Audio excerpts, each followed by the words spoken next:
Hey guys, this is Kyle from Varistudiostv, and today we will be looking at the top 10 things you should already know about My Hero Academia. Everyone's favorite hero anime since it jumped into the scenes in the early 2016. Since then, a few movies have been released and the series has skyrocketed in the polls for being the most popular anime in the world. So without further ado, let's get this list started. Is it possible to become a hero even if I don't have a quirk? Young man, you too can become a hero.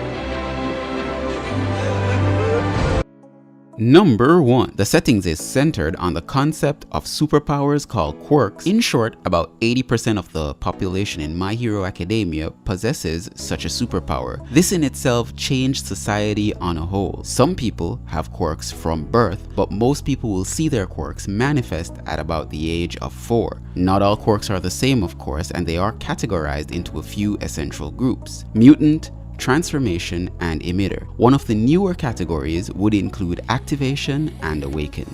Number 2. Quirks seem to be genetic in nature. For example, a child with a quirk will tend to have either one of their parents' quirks or a fusion of both of their parents' quirks. However, there are cases where children on a whole do develop unrelated quirks, which can be rather reminiscent of mutations.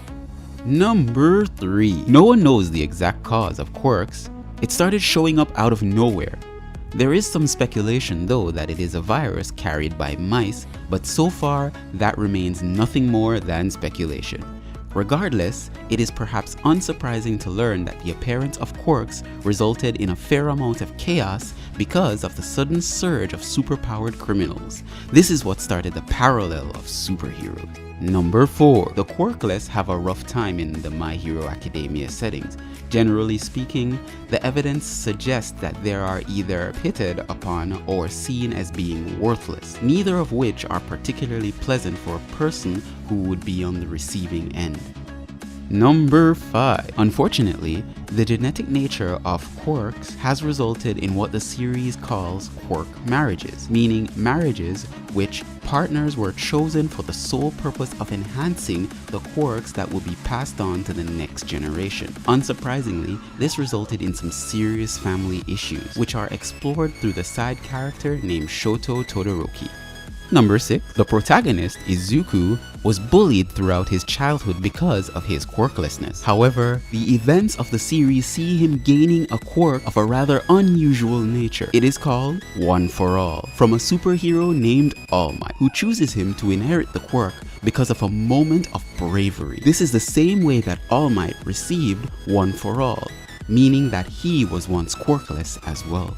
Number 7. Inheriting One for All means inheriting the responsibility of stopping a man named All for One, who possesses a quirk that allows him to steal quirks and then implant them into other people. One for All was created when All for One planted a quirk for stockpiling power into his little brother, who possesses a quirk that allows him to transfer his quirk to others. His brother was too weak to stop All for One, which is why he passed it on in hopes that a successor would be able to succeed where he failed.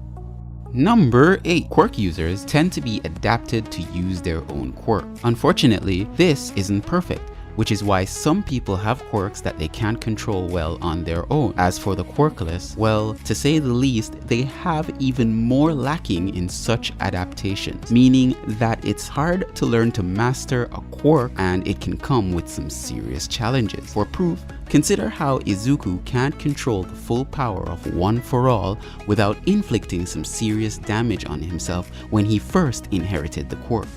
Number 9. The use of quirks in public is prohibited, save under certain circumstances, which makes some sense because some quirks are effectively lethal weapons. Self-defense is explicitly permitted. Likewise, there is a leeway on how law is enforced, which is why it is explicitly stated that no one would bother enforcing it against something of an innocent nature, like a quirk user using telekinesis to pick up something that had been dropped by someone previously and handing it to them. And number 10. My Hero Academia has strict rules about what heroes are and are not permitted to do. Some heroes are outright paid for their labor by the government, which is interesting because it suggests a very different mindset from a lot of Western superhero media that often has a very cynical attitude about whether the government can be trusted or not. So that was today's video, guys. Thank you guys so much for the support. If you like this video, go ahead and click that like, click that subscribe, and hit that notification bell for more updates. You can also share this with your friends and join me on Twitter and Instagram for more. Thank you guys again so much. Peace out.